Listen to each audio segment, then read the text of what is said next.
Hello everyone, welcome back to my YouTube channel. আজকে তোমাদের জন্য নিয়ে এসেছি আরও একটি নতুন ব্লগ। তো আমি সোজা চলে গিয়েছিলাম স্টিমার ঘাটে, যেখানে আমার ক্লাসমেটরা আমার জন্য অপেক্ষা করছে, কারণ আজকে আমরা চলে যাচ্ছি সবাই মিলে ইফতার করতে।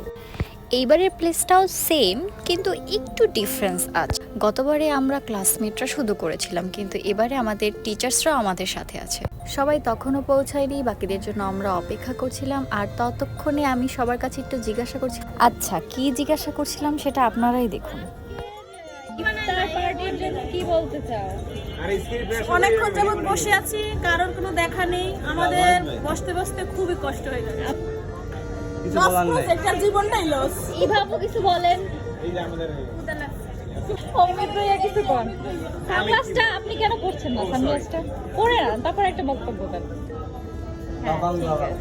আসলে সাকিব খানের সাথেই থাকতো সব সময়। সাকিব খান আমার সাথে থাকতো, সরি। ওকে ওকে, এবার সেখান থেকে আর কি তাকে পাঠাই দিয়েছে। অবশ্য আমরা তাকে আদর্শ সৈনিক। আমি কোন বিষয়ে কথা বলবো? এখন বিপিনুরের চেলার সাথে কথা বলতে আসলে আপনারা জেনে খুবই আনন্দিত হবেন যে আসলে আমরা আজকে আমার এলাকার লোক আসছেন। ভাইয়া কিছু বলেন। পাত্রী চাই, স্পন্দন ভাইয়ের জন্য পাত্রী চাই। পাত্রী চাই। সালামি চাই, সালামি।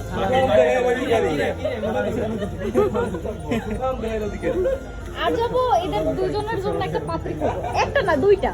ইফতার নিয়ে বলতে গিয়ে আসলে বিষয়টা পাত্রী খোঁজা চলে গেছে। বিষয়টা আসলে সিরিয়াস।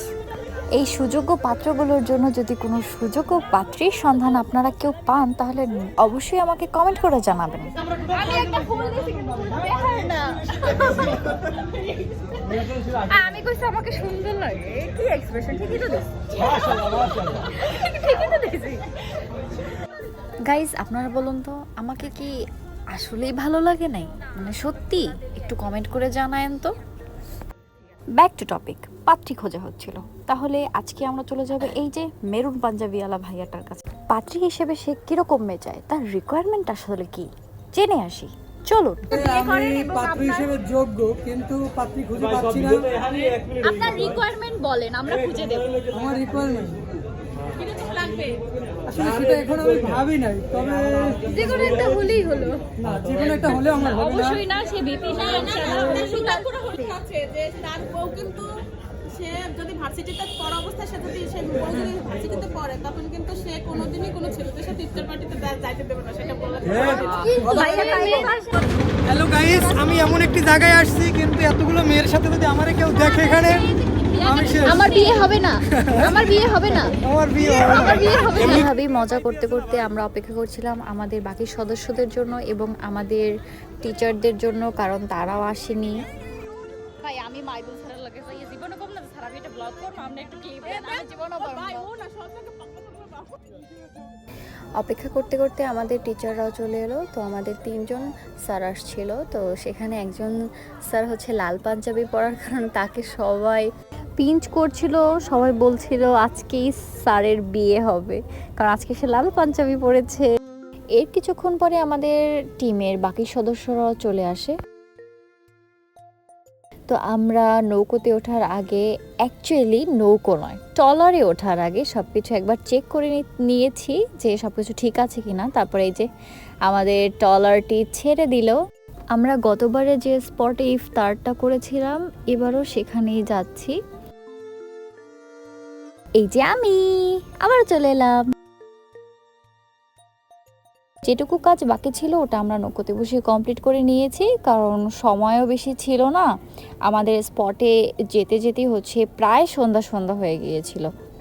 আর এই যে ভিউ গাইস, ট্রাস্ট মি, এটা যতটা সুন্দর অতটা সুন্দর ক্যামেরাতে বোঝা যায়। ক্যামেরা কখনোই রিয়েল বিউটি ক্যাপচার করতে পারে না।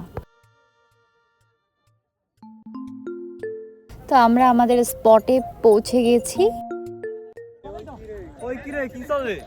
ব্লগ চলে। তো আমাদের পৌঁছতে একটু লেট হয়ে গিয়েছিল, প্রায় সন্ধ্যা হয়ে গিয়েছিল। তো সবাই তাড়াতাড়ি করে প্লেটিংগুলো সাজিয়ে নিচ্ছিল। বোটে বসে সবকিছু কাটাকুটি করে নিয়েছিলাম, বাকিটা এখানে এসে পরিবেশন করা কমপ্লিট করে। আমাদের অনেক দিনের প্ল্যানিং ছিল এইভাবে সবাই মিলে ইফতার করা। তো ফাইনালি আলহামদুলিল্লাহ ইচ্ছাটা পূরণ হয়ে গেল। তো ফেরার পথে মাঝ নদীতে আর ক্লিপ নেওয়া হয়নি, তবে আমার আবার টাইটানিকে রোজ হওয়ার খুব শখ হয়েছিল। তো এই শখ আবার বাকি থাকবে কেন, পূরণ করে নিয়েছি। আমাদের ইফতার পার্টিটি অনেক সুন্দরভাবে শেষ হয়েছে এবং আপনাদের সকলকে অনেক ধন্যবাদ। ব্লগটি এখানেই শেষ করছি, সবাই ভালো থাকবেন, আল্লাহ হাফেজ।